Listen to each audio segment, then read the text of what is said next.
அஸ்ஸலாமு அலைக்கும். Hi hello friends, welcome back to my channel. இன்றைக்கி நம்ம என்ன பார்க்க போகிறோன்னா, எல்லாரோட ஃபேவரட் சிக்கன் ரெசிபி தான் பார்க்க போகிறோம். கல்யாண வீட்டு சிக்கன் கிரேவி ரெசிபி பார்க்க போகிறோம். அதுக்கு ஒரு கடாயில் கொஞ்சம் எண்ணெய் சேர்த்து 2 மீடியம் சைஸ் பெரிய வெங்காயம் நீல வாக்கில் நறுக்கி நல்லா வதக்கலாம். உங்களுக்கு பட்டை கிராம் சேர்க்கணுனாலும் நீங்கள் சேர்த்துக்கலாம். வெங்காயம் கொஞ்சம் வதங்கட்டும். அடுத்து 2 பச்சை மிளகாவை நீல வாக்கில் 2ஆ நறுக்கி கிரேவிக்கு போட்டால் நல்லாயிருக்கும். நான் கொஞ்சம் காரம் வேணான்ற காரணத்துக்காக இந்த மாதிரி போட்டிருக்கேன்.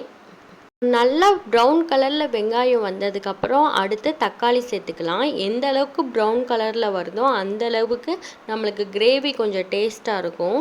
ஸோ கொஞ்சம் நல்லா வதக்கிக்கோங்க. இப்போ தக்காளியும் சேர்த்தாச்சு. இனி ரெண்டுமே நல்லா வதங்கி வர வரைக்கும் வதக்கலாம். இப்போ நல்லா தக்காளி வெங்காயம்லாம் வதங்கி வந்துருச்சு. இதுக்கப்புறம் இஞ்சி பூண்டு பேஸ்ட்டு சேர்த்துக்கலாம். இஞ்சி பூண்டு பேஸ்ட்டில் இஞ்சி கொஞ்சம் எக்ஸ்ட்ராவாக சேர்த்துக்கோங்க. பூண்டு மீடியம் சைஸில் நான் கொஞ்சம் வெங்காயம் சின்ன வெங்காயம் சேர்த்துருக்கேன் டேஸ்ட்டுக்காக. சில பேர் இஞ்சி பூண்டு பேஸ்ட்டில் சின்ன வெங்காயம் சேர்க்க மாட்டாங்க. நீங்கள் இதுக்கு கண்டிப்பாக சேர்த்து ட்ரை பண்ணுங்கள். டேஸ்ட்டு அல்டிமேட்டாக இருக்கும். இனி இஞ்சி பூண்டு பேஸ்ட்டு நல்லா பச்சை வாடை போகிற வரைக்கும் நல்லா வதக்கிக்கலாம். இப்போ நல்லா வதக்கியாச்சு. இதுக்கப்புறம் க்ளீன் பண்ணி எடுத்து வச்ச சிக்கன் சேர்த்துக்கலாம். இன்றைக்கி நான் 3/4 கிலோ சிக்கன் சேர்த்துருக்கேன். சிக்கன் சேர்த்த பிறகு தேவையான அளவு உப்பு கொஞ்சம் மஞ்சள் பொடி சேர்த்துக்கலாம். அதுக்கப்புறம் சிக்கனை நல்லா கலந்து விட்டு கொஞ்சம் நேரம் மூடி போட்டு வேக வச்சிடலாம். அடுத்து ஒரு 2 மினிட்ஸ் கழித்து ஓப்பன் பண்ணி பார்க்கலாம். சிக்கனோட இனி மசாலா சேர்த்துடலாம். அதுக்கு மிளகு சீரகம் 2ஐயும் சேர்த்து நல்லா வறுத்து பொடி பண்ணி வச்சுருக்கேன். நெக்ஸ்ட்டு கொஞ்சம் மிளகாப்பொடி சேர்த்துடலாம். இந்த கிரேவியில் நீங்கள் எந்த சிக்கன் மசாலா கரம் மசாலா எதுவுமே நீங்கள் சேர்க்க வேணாம். அப்படி சேர்த்தீங்க அப்படின்னா டேஸ்ட்டு மாறிடும்.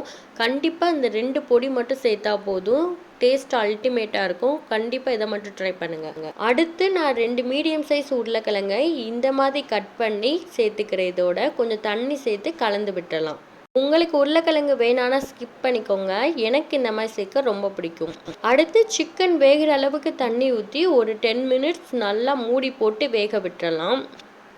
ஒரு 10 மினிட்ஸ் கழித்து பார்க்கலாம். சிக்கன் கொஞ்சம் தண்ணி வற்றி கொஞ்சம் வெந்து வந்திருக்கு.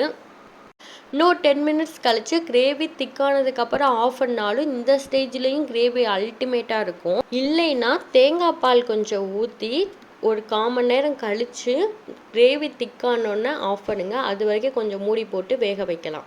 ஒரு 15 மினிட்ஸ் கழித்து பார்க்கலாம். கிரேவி நல்லா திக்காகி கறி நல்லா வெந்து வந்திருக்கு. இதுக்கப்புறம் கொஞ்சம் கொத்தமல்லி தழை தூவி இறக்கிடலாம். ஃபைனலாக சிக்கன் கிரேவி ரெடி ஆயிடுச்சு. இனி வேறு பாத்திரத்துக்கு மாற்றிடலாம். எங்கள் வீட்டு சைடு கல்யாணத்தில் கண்டிப்பாக அந்த கிரேவி இருக்கும். நீங்களும் கண்டிப்பாக ட்ரை பண்ணி பாருங்கள் நான் சொன்ன மெஷர்மெண்ட்டோட.